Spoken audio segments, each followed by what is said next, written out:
የክህነትን ክብር በሚያዋርድ መልኩ አባቶችን መስደብ ጀግናዬ ቢያሰኝም ቢወደስም ባለም በፍጹም ኖርማል አይደለም።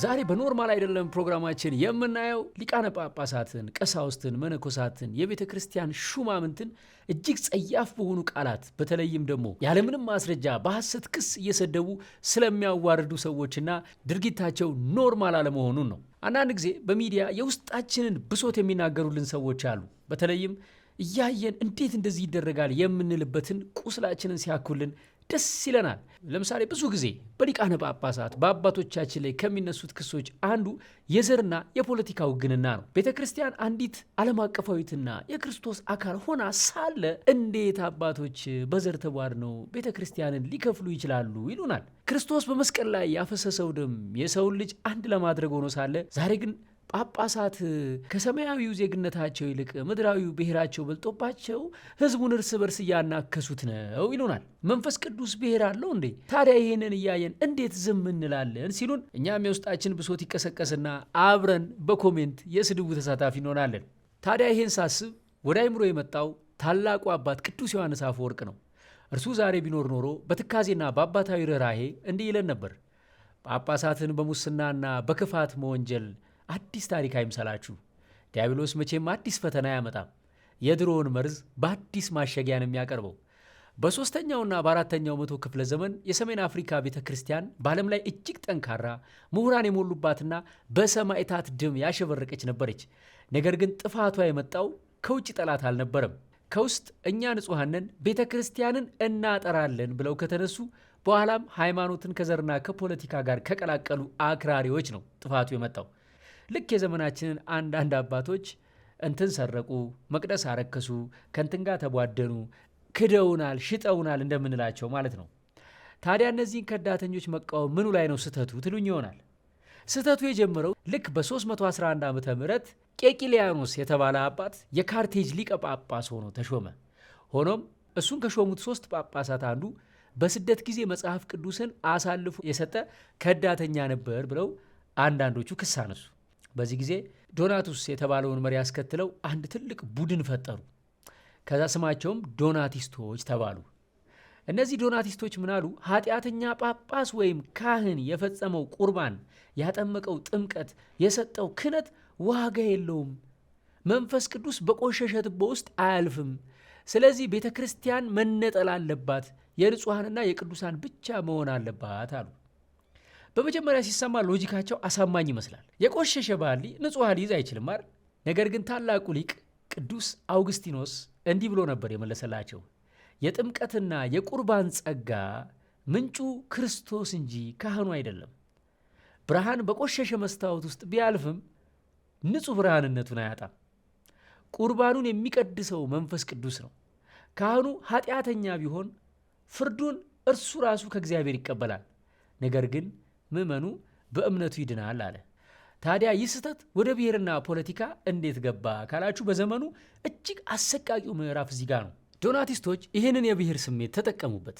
ቤተ ክርስቲያን የሮማውያን የጨቋኞችና የባዕዳን ናት፣ እኛ ግን የበርበር የሀገሬው ልጆች እውነተኛና ንጹሐን ክርስቲያኖች ነን ብለው ሰበኩ። ሃይማኖት የብሔርተኝነትን ካባ ለበሰች። ይሄኛው ሲኖዶስ የዚህ ብሔር ነው፣ ያኛው የዚህ ብሔር ነው እንደሚባለው ማለት ነው። ከዚህ በኋላ የመጣው መዘዝ ደግሞ የከፋ ነበር። ሰርኩም ሴሊዮንስ የሚባሉ ጽንፈኞችና አክራሪ ወጣት ቡድኖች ተፈጠሩ። ዱላና ጦር ይዘው ካህናትን በመንገድ እየጠበቁ የሚደበድቡ፣ ገዳማትን የሚያቃጥሉና የቤተ ክርስቲያንን መቅደስ የሚያረክሱ ከባድ ወንጀል የሚሰሩ ወጣቶች ነበሩ። ቤተ ክርስቲያንን ከኃጢአተኞች እያጸዳን ነው በሚል የቅድስና ስም በአንድ መንደር ውስጥ 2 አብያተ ክርስቲያናት እርስ በርስ ይወጋገዙ ጀመር። መጨረሻቸው ምን ሆነ? ለ300 ዓመታት ያክል የሰሜን አፍሪካ ቤተ ክርስቲያን በርስ በርስ ጦርነት፣ በዘር ፖለቲካና መሪዎቿን በማብጠልጠል የውስጥ አቅሟን አሟጣ ጨረሰች። ምዕመኑ በወንድሙ ላይ ጨከነ፣ ፍቅር ጠፋ። በ5ኛው መቶ ክፍለ ዘመን ቫንዳሎች የሚባሉት ወራሪዎች ሲወሯቸው በአንድነት ቆመው መከላከል አቃታቸው፣ ተሸነፉ። ከሁሉም በላይ ግን በዘር በፖለቲካና አባቶችን በመተቸት የተጠመደችው የሰሜን አፍሪካ ቤተ ክርስቲያን ሙሉ ለሙሉ ማለት ይቻላል ከነ ታሪኳ፣ ከነ ሊቃውንቷ፣ ከነ ጳጳሳቷ ከምድረ ገጽ ጠፋች። በማህበራዊ ሚዲያ የሚረጭ የብሔር ትርክትና የአባቶች ስድብ መጀመሪያ ላይ በምዕመኑ መካከል ጥርጣሬን በመዝራት ጥልቅ የስነ ልቦና መከፋፈልን ይፈጥራል። ከዛም ይሄ የቃላት ጦርነት አክቲቪስቶቹ ከሚያስቡት በላይ በማደግ መሬት ላይ ይወርድና በጣም አክራሪ ጽንፈኛ በኃይል መፍትሄ ማግኘት የሚፈልጉ ወጣቶችን ይፈጥራል። እነዚህን ወጣቶች በማነሳሳት ወደ ቤተ ክርስቲያን ቃጠሎ፣ ካህናትን ወደ መደብደብና ወደ ተግባራዊ ጥቃት ሲሸጋገር ማንም ልብ አይለውም። በመጨረሻ ሀገር እስከ ማፍረስ ወደማይቀለበስና አሰቃቂ ወደሆነ እርስ በርስ እልቂት ያመራል። እዚህ ጋር እኔም አንድ ቀን ስሜታዊ ሆኜ የተናገርኩት ንግግር ስህተት እንደሆነ ራሴም ሂሴን ተቀብያለሁ። በአንድ ወቅት ውጭ ሀገር ሆኜ የአንድ አብያተ ክርስቲያናት መሪዎች ለሁለት ተከፍለው በጣም ምዕመኑ እየተሰቃየ እንደሆነ ተደጋጋሚ ብሶት ከምዕመናኑ ስሰማ በጣም ስሜታዊ ሆኜ እያለቀስኩ እባካችሁ ምዕመኑን አታሰቃዩት፣ እንደውም እኔ ምዕመን በሆን እዚህ ቤተ ክርስቲያን መጥቼ ስጋው ደግሞ አልቀበልም ብዬ ተናግሬ ነበረ። ለካ ካህኑ ኃጢአተኛም ቢሆን የእግዚአብሔር ኃይልና ቅዱስ መንፈስ አይቀየርም። እኛም በዘመናችን ጳጳሳትን በኃጢአት ሲሰናከሉና ሲበድሉ ስናይ ከእነሱ ቁርባን አንቀበልም ካልን የክርስቶስን ጸጋ በሰው ድካም እየለካ ነው። ይህ ትልቅ ስህተት ነው። ታዲያ አባቶች ሲበድሉ ቤተ ክርስቲያንን ሊያጠፏት ሲሉ ዝም እንበል ነው የምትለው ወይ እንዳትሉኝ፣ መጨረሻ ላይ መፍትሄውን እንነጋገራለን። ኖርማል አይደለም። ብዙ ጊዜ ሶሻል ሚዲያ ላይ ስለ አባቶች ደግሞ የሚነሳው አንዱ ነገር የንዋይ ፍቅርና የሀብት ብክነት ነው።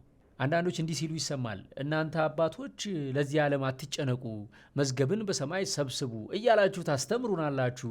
ነገር ግን በተግባር የምናየው ሌላ ነው።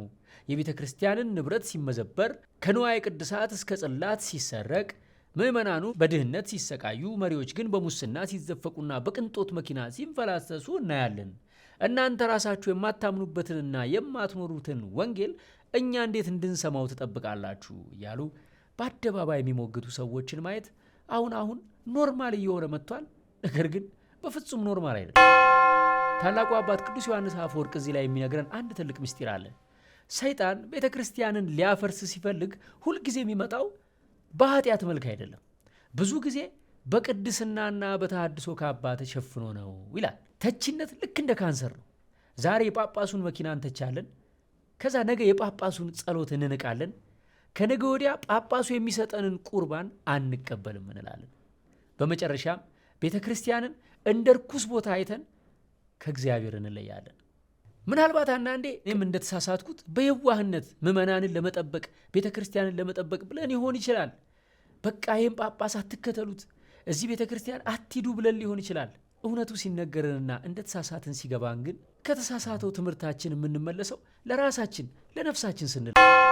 የካታርሶች ታሪክ ለዚህ አይነተኛ ማሳያ ነው። በ12ኛው መቶ ክፍለ ዘመን በደቡብ ፈረንሳይ ላንግዶክ በምትባል እጅግ የበለጸገች ግዛት ውስጥ ጳጳሳት ከመንፈሳዊ አባትነታቸው ይልቅ ልክ እንደ ምድራዊ መሳፍንት ይኖሩ ነበር ይላል ታሪክ። ሰፋፊ መሬቶችን እየገዙ በወርቅ በተለበጠ ሰረገላ ይጓዙ ነበረ። በዘመኑ ምዕመኑን ረሱት። በዚህ የህዝብ ብሶት መሃል ካታርስ ትርጉሙም ንጹሃን የተባሉ ቡድኖች ብቅ አሉ። እነዚህ ቡድኖች መጀመሪያ ላይ ሲታዩ መጥፎ አልነበሩ። ጥቁርና ቀላል ልብስ ለበሱ። በጾምና በጸሎት ተጠምደው ስጋቸውን አደከሙት። ምንም አይነት ምድራዊ ንብረት አንፈልግም ብለው ገንዘብ ጠሉ። ህዝቡ ይህንን ሲያይ በቃ እውነተኞቹ አባቶች እነዚህ ናቸው፣ ጳጳሳት ግን ሌቦችና ሆዳሞች ናቸው ብሎ እነዚህን በደስታ መከተል ጀመረ። ነገር ግን አጥፊው የትዕቢት መርዝ የሚጀምረው ከዚህ በኋላ ነው። ካታርሶች ዝናቸው ከፍ ሲል እኛ ንጹሃን ነን፣ ጳጳሳቱ ግን እርኩሶች ናቸው ማለት ጀመሩ። በመጨረሻም ቤተ ክርስቲያንን እንደ እርኩስ ቦታ አይተን ከእግዚአብሔር እንለያለን። ይህ የካታርሶች የትችት ማዕበል መላውን ደቡብ ፈረንሳይን አመሰው። በዚህ ጊዜ ርዕሰ ሊቃነ ጳጳሳቱ የአልቢጀንሲያን የመስቀል ጦርነት የሚባል ግልጽ ጦርነት አወጁ። የሰሜን ወታደሮች ከተማዋን ከበቡ። ያኔቺ ከተማ በደም ታጠበች። ወታደሮቹ ወደ ማርያም መግደላዊት ቤተ ክርስቲያን የሸሸውን ህዝብ ካህናት፣ ሴቶች፣ ሕፃናት ሳይሉ መቅደስ ውስጥ ገብተው ፈጇቸው። በዚያች ቀን ብቻ ከ20 ሺህ በላይ ሰዎች ተጨፍጭፈው አደሩ ይለናል ታሪክ። እንደ ቀልድ ተጀምሮ 20 ዓመት የፈጀ ጦርነት ተካሄደ። ከ1 ሚሊየን በላይ የፈረንሳይ ገበሬዎች፣ እናቶችና ሕፃናት በሂደት ተገደሉ። ሁለቱም ተሳሳቱ። ምናልባት አንዳንዴ ቅድም እንዳልኳችሁ እኔም እንደተሳሳትኩት በየዋህነት ምዕመናንን ለመጠበቅ ቤተክርስቲያንን ለመጠበቅ ብለን ይሆን ይችላል። እውነቱ ሲነገረንና እንደተሳሳትን ሲገባን ግን ከተሳሳተው ትምህርታችን የምንመለሰው ለራሳችን ለነፍሳችን ስንል ነው። አሁንም እንዳልኳችሁ እስከ መጨረሻው በእርጋታ አብረን ከቆየን ታዲያ አባቶቻችን ሲያጠፉ ሲሳሳቱ ምን እናድርግ ለሚለው መንፈሳዊ ምላሹን አብረን እናየዋለን። ስለ አባቶቻችን በደል ሲነገረን ውስጣችንን የሚነካን ክስ ደግሞ በግፍና በፍትህ መጓደል ላይ ለምን ዝምታ መረጡ የሚል ነው። ክርስቶስና ሐዋርያት ለእውነት ሲሉ አንገታቸውን ሰጥተዋል። ገዢዎችንም ሳይፈሩ ገስጸዋል። ዛሬ ግን ንጹሐን ሲገደሉ፣ ደም ሲፈስና ፍትህ ሲጓደል አባቶች መንግስትን ላለማስቀየም ወይም ጥቅማቸውን ላለማጣት ሲሉ እንዴት ዝምታን ይመርጣሉ? እውነተኛ እረኛ በጎቹ በተኩላ ሲበሉ እንዴት ዝም ይላል? ፍትህ የሌለበት ሃይማኖትስ ምኑ ላይ ሃይማኖት ሆነው እየተባለ በሚዲያ በተደጋጋሚ አባቶች ሲከሰሱ እንሰማለን። እዚህ ላይ አንድ የመጽሐፍ ቅዱስ ጥቅስ እኔ ጌታችን በጲላጦስ ፊት ቆሞ ሲፈረድበት ምን አለ? መንግስቴ ከዚህ ዓለም አይደለችም። መንግስቴስ ከዚህ ዓለም ብትሆን ወደ አይሁድ እንዳልሰጥ ሎሌዎቼ ይዋጉልኝ ነበር አለ። አያችሁ፣ የቤተ ክርስቲያን መንግስት ምድራዊ አይደለችም። የቤተ ክርስቲያን መሳሪያዋ ጸሎቷ እንጂ አድማዋ አይደለም። አንዳንዴ አባቶቻችን ዝም የሚሉት ጥፋት በህዝባቸው ላይ ላለማምጣት ቢሆንስ? አራተኛውና ብዙ ጊዜ የምንሰማው ክስ ደግሞ ተጠያቂነት ማጣትና ነውርን መሸፈን ይሰኛል። አንድ ተራ ምዕመን ኃጢአት ቢሰራ ታወግዙታላችሁ፣ ቀኖና ትሰጡታላችሁ። ነገር ግን አንድ ጳጳስ ወይም ካህን ከባድ የሥነ ምግባር ጥሰት፣ ሌላ ነውር ሲገኝበት በግልጽ ሕግ ፊት ከማቅረብና ከማውገዝ ይልቅ ሌላ ሀገረ ስብከት በማዘዋወር ነውሩን ትሸፍናላችሁ። ይህ አሰራር ቤተ ክርስቲያንን የሌቦች ዋሻና መደበቂያ አደረጋት የሚሉ ክሶችን በሚዲያ ስንሰማ እውነት እኮ ነው። እስከ መቼ ነው ቤተ ክርስቲያን የሌቦች ዋሻ የምትሆነው ብለን ኮመንት እንጽፋለን። ተናጋሪው ስለተናገረ ደስ ይለናል።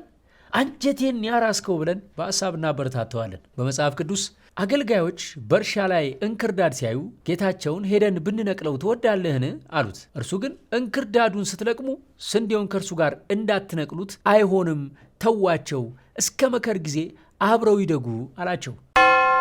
አባቶች በቤተ ክርስቲያን ውስጥ ያሉትን ሌባና ሙሰኛ ካህናት በአደባባይ ነቅለው ለማዋረድ የማይቸኩሉት ያንን ሲያደርጉ በእነሱ እጅ የተጠመቀውንና የሚያምነውን ሚሊየን ምዕመን እምነቱ አብሮ እንዳይነቀል ስለሚፈሩም ሊሆን ይችላል። ይሄ ማለት ተጠያቂው ሳይጠየቅ ይቀራል ማለት ሳይሆን ተጠያቂነቱ ለመከር ተትቷል ማለት ነው። በዘመናችን ደግሞ እኛ ምን ማድረግ እንችላለን የሚለውን በመጨረሻ እናየዋለን። የዘመናችን አምስተኛውና ብዙዎቻችን የምንስማማበት ግን ኖርማል ያልሆነው ክስ ደግሞ ይሄ ነው። አባቶች ምዕመኑን የሚፈልጉት ለገንዘብ ማሰባሰቢያ፣ ለህንፃ ግንባታና የስልጣን ዘመናቸውን ለማራዘም ነው እንጂ ለነፍሱ መዳን አይደለም። ቤተ ክርስቲያን ህንፃዋ እያማረና እያደገ ቢመጣም የህዝብን ስነ ምግባርና ፍቅር እያሽቆለቆለ ነው። መቅደሱ ውስጥ ፖለቲካና ንግድ ከሞላ ክርስቶስ ጅራፍ አንስቶ ሻጮችን እንዳባረረ እኛም ጅራፍ ማንሳት የለብንም ወይ እያልን ከዚህ በከፋ ጸያፍ ቃል አባቶችን ስናብጠለጥል ብዙ ሰዎች ሊከተሉን ይችላሉ። ብዙዎች ጎሽ አበጀህ ጀግናዬ ሊሉን ይችላሉ። እስቲ ይህንን ጉዳይ በዓለም ታሪክ እንፈትሸው። በ1921 እና በ1922 ዓ.ም ይሄ ማለት ቅርብ ነው፣ የዛሬ 100 ዓመት በሩሲያ ውስጥ በጦርነትና በድርቅ የተከሰተ እጅግ አስፈሪ ረሃብ ነበረ። በሚሊዮን የሚቆጠሩ ሰዎች በረሃብ አለቁ። በዚህ ጊዜ የቦልሼቪክ መሪ የነበረው ቭላዲሚር ሌኒን ህዝቡ በረሃብ መሞቱን ሰበብ በማድረግ የቤተ ክርስቲያንን ንብረት ለመውረስ የሚረዳውን የንብረት መውረስ አዋጅ አጸደቀ። ሌኒን ቤተ ክርስቲያን በወርቅ ተንቆጥቁጣለች፣ ድሆች ግን ይራባሉ የሚል የጥላቻ ስብከት በወጣቱ ላይ ነዛ። ይህንን የፍትህ ጥያቄ ሰምተው ብዙ ወጣቶች ወይም ቀይ ዘቦች ሆነው ቤተ ክርስቲያንን መውረር ጀመሩ። ታዲያ ያ የተሰበሰበው ወርቅ ለድሆቹ ሄደ ወይ ከተባለ በፍጹም። ታሪክ እንደሚያሳየው ኮሚኒስቶቹ መቅደሱን ዘርፈው መስቀሎችን አቅልጠው ያገኙትን ሀብት ለዚያ ለሚራበው ህዝብ አንድም ሳንቲም አልሰጡትም። ይልቁንም ያንን ሀብት ለቦልሼቪክ ጦር መሳሪያ መግዣ፣ ዓለም አቀፍ የኮሚኒስት አብዮትን ለማስፋፋትና የቤተ ክርስቲያንን የውስጥ ሰላም ለመረበሽ ተጠቀሙበት። መጨረሻ ረሃብተኞቹ በረሃብ አልቀው ረዳታቸው የነበረችው ቤተ ክርስቲያን ግን ወርቋን ተዘርፋ ጽዋዎቿ ቀልጠው ካህናቷ ተጨፍጭፈው ባዶዋን ቀረች። የቤተ ክርስቲያንን ንብረት አሳልፈን አንሰጥም ያሉ ጳጳሳት፣ ካህናትና መነኮሳት የህዝብ ጠላት እየተባሉ በሺዎች የሚቆጠሩት በጥይት ተደብድበው ተገደሉ።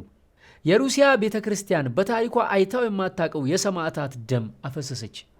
እንግዲህ የሃይማኖት አባቶችን በሙስናና በስግብግብነት ከከሰሱ በኋላ ወጣቱ ትውልድ በቤተ ክርስቲያን ላይ የነበረው እምነት ሙሉ ለሙሉ ጠፋ። እግዚአብሔር የለም የሚል ፍልስፍና በሩሲያ ምድር ላይ ተዘራ። አስቡት።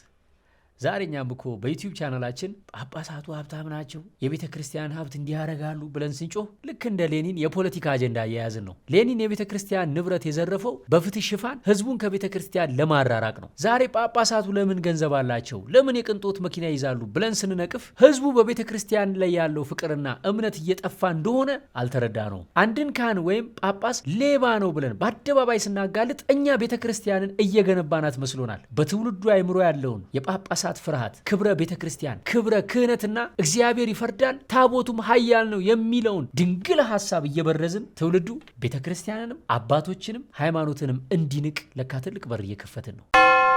በመግቢያ እንደነገርኳችሁ ካህናት ሲሳሳቱ በፍጹም መናገር የለብንም ወይ ለሚለው ጥያቄ መልሱ ካህናትን በንቀት ቃል መዝለፍና ማዋረድ የሚከተሉትን 5 አደገኛ ጉዳቶች ይዞ ይመጣል። የክህነትን ክብር ማዋረድ ምዕመናን የክርስቶስን ጸጋ እንዲጠራጠሩ ያደርጋል። ካህናት በስጋዊ ድካም ውስጥ ቢሆኑም በምስጢራት በንስሐና በቁርባን ላይ የሚያሳርፉት የእግዚአብሔር ጸጋ ግን ንጹህ ነው። ካህኑን አደባባይ አውጥቶ መሳደብ ምዕመኑን የሚሰጡን ቁርባን ይሰራልን የሚል አደገኛ ጥርጣሬ ውስጥ ይጥለዋል።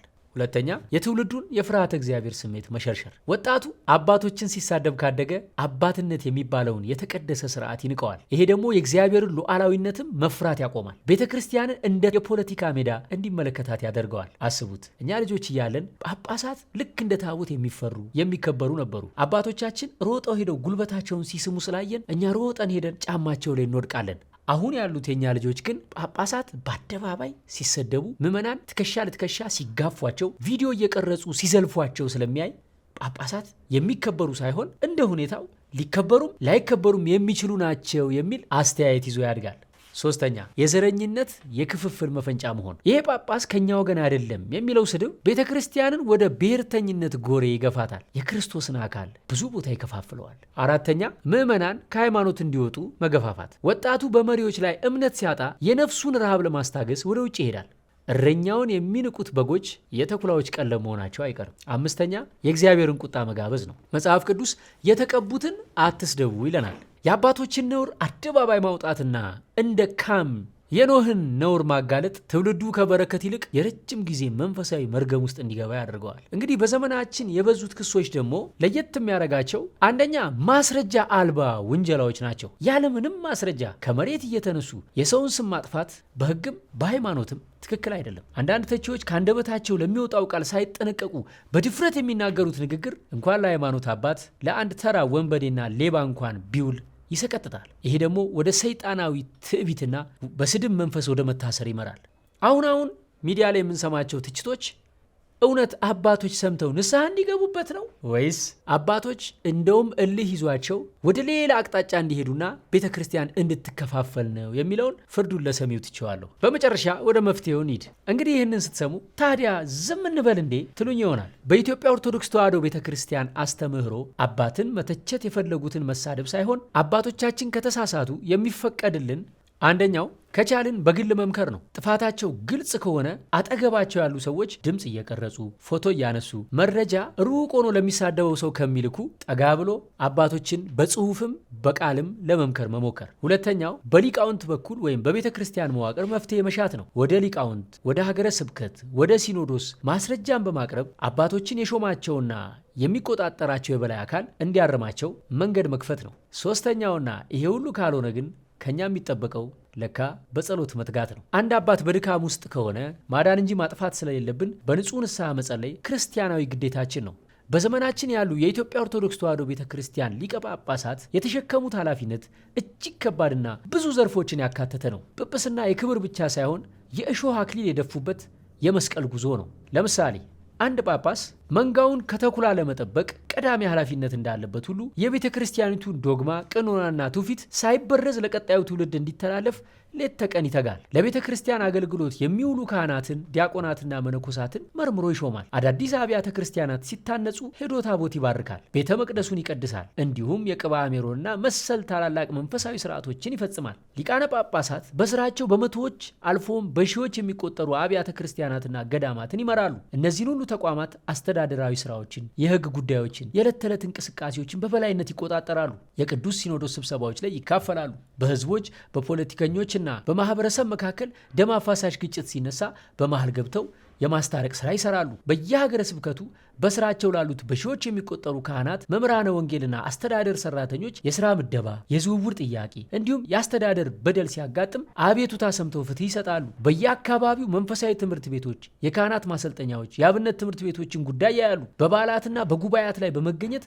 ለህዝቡ የቃለ እግዚአብሔር ትምህርት ይሰጣሉ። በስራቸው ያሉትን የልማት ተቋማት፣ ትምህርት ቤቶች፣ ክሊኒኮች እና የድሆችን መርጃ ማዕከላትን ያስተባብራሉ፣ ይጎበኛሉ። በተፈጥሮ አደጋና በጦርነት የተፈናቀሉ ወገኖችን መልሶ የማቋቋም ስራ ይሰራሉ። የቤተ ክርስቲያኒቱን መብት ይዞታና ክብር ለማስጠበቅ ከአካባቢው የመንግስት አካላት፣ ከወረዳ፣ ከክልል፣ ከሌሎች የእምነት ተቋማት መሪዎችና ከተለያዩ ሲቪል ማህበራት ጋር ይወያያሉ። የሁሉ አስተዳደራዊ ስራ እንዳለ ሆኖ በየዕለቱ የህዝቡን ብሶት፣ ሐዘንና መከራ ደግሞ ያዳምጣሉ። የታመመ ይጠይቃሉ፣ ያዘነ ያጽናናሉ። ከሁሉም በላይ ደግሞ ቀን ከሌሊት ስለ ሀገር ሰላምና ስለ ምዕመናን ደህንነት በጾምና በጸሎት ይተጋሉ። ጵጵስና ማለት በክርስቶስ ደም የተገዛች ቤተ ክርስቲያን የመጠበቅ ከባድ አደራ ነው። የጵጵስናን ክብርና ጫና በውል ብንረዳ ኖሮ አባቶችን ለመተቸት ፊደል ከመደርደራችን በፊት እጃችን ይንቀጠቀጥ ነበር። አንድ ጳጳስ በሚሊዮን የሚቆጠሩ ነፍሳትን የማዳን ኃላፊነትን ተሸክሞ ነው የሚያድረው። ይሄ ጫና ተራ ያስተዳደር ስራ አይደለም። እያንዳንዱ ምዕመን ከሃይማኖት ሲወጣ፣ ሲበደል ወይም ሲጠፋ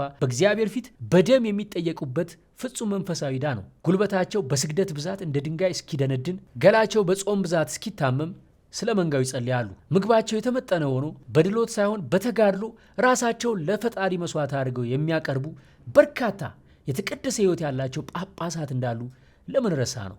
ይህ የጾምና የጸሎት ተጋድሎ በቅድስና ሕይወት ሲያብብ ደግሞ እግዚአብሔር በእጃቸው ላይ ታላላቅ ተአምራትን ያደረገላቸው በታሪክ የምናውቃቸው የሞቱትን በጸሎታቸው ያስነሱ፣ አጋንንትን ድል የነሱ፣ ከጣዖታት ላይ ጭምር ሰይጣንን አስወጥተው ያባረሩ፣ ተራራ ከቦታው አንስተው ወደ ሌላ ቦታ ያሸጋገሩ፣ ስለ እውነት በገዢዎች ፊት ታላላቅ ስቃይና መከራን የተቀበሉ፣ የማይድኑ ደዌዎችን በጸሎታቸው የሚፈውሱ፣ ስለ መንጋቸው ቀን ከሌሊት የሚያለቅሱ፣ ራሳቸውን ከመንጋው አስቀድመው የሰው ብዙ ሊቃነ ጳጳሳትንም በታሪክም በመጽሐፍም አይተናል።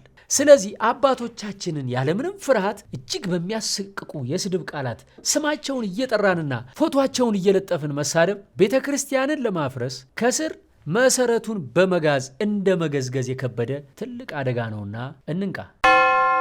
በመጨረሻ መልእክትም ማስተላልፈው ብዙ ጊዜ ሶሻል ሚዲያ ላይ እየወጡ የቤተ ክርስቲያን አባቶችን ለሚሳደቡ ሰዎች የኃጢአታቸውና የስድባቸው ተካፋይ ለሆነው ለኛ ነው።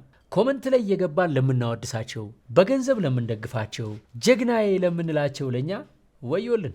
አንድን የቤተ ክርስቲያን አባቶችን በክፉ ቃል የሚሳደብ ሰው በገንዘብ ስትደግፈው እሱ አፉን አውጥቶ የሚሳደበውን ስድብ ሁሉ አንተም አብረህ እየተሳደብክ እንደሆነ በሰማይ መዝገብ ይጻፍልሃል ይላል የአባቶቻችን አስተምሮ። ሐዋርያው ቅዱስ ዮሐንስ ስለዚህ ጉዳይ ሲያስጠነቅቅ ማንም ወደ እናንተ ቢመጣ ይህንም ትምህርት ባያመጣ በቤታችሁ አትቀበሉት፣ ሰላምም አትበሉት፣ ሰላም የሚለው ሰው በክፉ ስራው ይካፈላልና ይላል ሁለተኛ ዮሐንስ ምዕራፍ 10 ቁጥር 11። አስተውሉ። ሰላም ማለት ብቻ በክፋቱ የሚያካፍለን ከሆነ የቤተ ክርስቲያንን ክብር ከሚያረክሱ ሰዎች ጋር ተሰልፎ ገንዘብ ማዋጣት፣ ስድባቸውን ሼር ማድረግና መደገፍ እንዴት ያለ የሲኦል እሳት ይሆን? እሱ በአንደበቱ ሲያፈርስ እኛ በገንዘባችን እያፈረስን ነው። በኦሪት ዘኍልቍ ቆሬና ዳታን በሊቀ ካህናቱ በአሮንና በሙሴ ላይ እናንተ ብቻችሁን ቅዱሳን አይደላችሁም ብለው ባመፁ ጊዜ እግዚአብሔር ምድርን አዘዛት። ምድርም ተከፍታ ዋጠቻቸው። ነገር ግን እግዚአብሔር ቆሬን ብቻ አልነበረም ያጠፋው፣ ሕዝቡን እንዲህ ብሎ አስጠንቅቆ ነበር። ከእነዚህ ክፉዎች ሰዎች ድንኳን ራቁ፣ በኃጢአታቸው ሁሉ እንዳጠፉ የእነርሱን ነገር አትንኩ አለ። ዘኍልቍ 16:26። ዛሬ አባቶችን በሚያብጠለጥሉ ሰዎች ፔጅና ቻናል ላይ መገኘት የክፉዎችን ድንኳን መደገፍ ነው። የእነርሱን ድንኳን በገንዘብ የምታቆም ከሆነ ምድር አፏን ከፍታ ስትውጣቸው አብረን ለመስመጥ መዘጋጀት አለብን። መጽሐፍ ቅዱስ አባትን የሰደበ በድቅድቅ ጨለማ መብራቱ ይጠፋል እንዳለ ይሄ ጨለማ ወደ ቤትህ እንዳይገባ ከእነዚህ ሰዎችና ከክፉ መንገዳቸው ፈጽመ ሽሽ። በዚህ አጋጣሚ ብዙ ጊዜ ሰዎች ላይ የሚነሱ ትችቶችና ውንጀላዎች ሐሰተኛ መሆናቸውን እኔም በራሴ ከደረሱብኝ ትችቶችና ሐሰተኛ ክሶች እረዳዋለሁ። ብዙ ጊዜ ሰዎች ያልሰራነውን የሰራን ያላጠፋነውን ያጠፋን እንድንመስል የሚጠቀሙት አንዱ ቴክኒክ ደግሞ ቪዲዮ ኤዲቲንግ ነው። ዘመኑ ደግሞ የአርቲፊሻል ኢንተለጀንስ እንደመሆኑ አሁን ላይ የስልክ ቅጂ ተብሎ ድምፅ በአርቲፊሻል ኢንተለጀንስ ሊሰራ ይችላል። ፎቶዎች በኤዲቲንግ ተቀነባብረው አባቶች ባልዋሉበት እንደዋሉ፣ ያለበሱትን እንደለበሱ፣ ያላደረጉትን እንዳደረጉ አስመስሎ የማቅረብ ጥበብም ወደፊትም ሊቀጥል ይችላል። ስለዚህ አንደኛ በተቻለ መጠን ያየነው ሁሉ እውነት እንዳልሆነ ተረድተን ራሳችንን ከፈራጆች ጎን ከመሰለፍ እንድንቆጥብ አደራ እላለሁ። በተለይ በሶሻል ሚዲያ ሙያ ለተሰማራችሁ ደግሞ የማቀነባበር ጥበብን ሐሰትን ለመዝራት ክፋትን ለማስፋፋት ከምትጠቀሙበት ድምፅ ለሌላቸው ድምፅ ለመሆን ታሪካቸው መነገር ያለባቸውን ሰዎች ታሪክ ለመናገር የተቀደሱ ሐሳቦችን ለማስፋፋት እንድትጠቀሙበት እመክራለሁ። እንደ ዶንኪ ቲዩብ በጣም ከምደነቅባቸው ጥበቦች መካከል አንዱ ቪዲዮ ኤዲቲንግ ነው። በኳታር ስላሴ፣ በለንደን ጸረሐ ጽዮን ማርያም፣ በአሜሪካው ሆህተ ሰማይ መጥምቀ መለኮት ቅዱስ ዮሐንስና ቅድስት አርሴማ ገዳም፣ በቅርቡ የሰራነውን የዋልድባ ገዳምን ጨምሮ በበርካታ የቤተክርስቲያን ስራዎቻችን ትልቁ ያገዘን ጥበብ ኤዲቲንግ ነው። በኤዲቲንግ ድምፅ ለሌላቸው ድምፅ መሆን ይቻላል። በኤዲቲንግ የሰዎችን ታሪክ አስውቦ አጉልቶ መናገር ይቻላል። በኤዲቲንግ መንፈስ ቅዱስ የሚከብርበት እግዚአብሔር የሚደሰትበት ትልልቅ ስራ መስራት ይቻላል። ይህንንም እንደ ዶንኪ ቲዩብ ስልጠናዎችን እያዘጋጀን ለብዙዎች እውቀታችንና ልምዳችንን እያጋራን መጥተናል። አሁንም በክረምቱ እንዴት የሰዎችን ታሪክ በበጎነት ለመገንባት በቪዲዮዎቼ በጎ ተጽዕኖ ለመፍጠር እንዴት አድርጌ ቪዲዮ ኤዲቲንግን መጠቀም እችላለሁ ለምትሉ በ0975 51 63 60 ደውሉልን። ከዚህ በፊት ምንም አይነት የኤዲቲንግ እውቀት ባይኖራችሁም ከስር መሰረቱ መሰረታዊውን የአዶቤ ፕሪሚየር ፕሮ አጠቃቀምና እንዲሁም ደግሞ የታሪክ ነገራ ትምህርትን በደንብ አድርገን እናሳያችኋለን። በዚህ ከባድ ዘመን አባቶችን ንቆ ተሳድቦ መናገር ፎሎወር ቢያስገኝም ቢያስደንቅም ባለም በፍጹም ኖርማል አይደለም። በቀጣይ ኤፒሶድ እንገናኛለን። ሐሳባችሁን ኮመንት ላይ ጻፉ። ሰላም ቆዩን። Donkey Tube.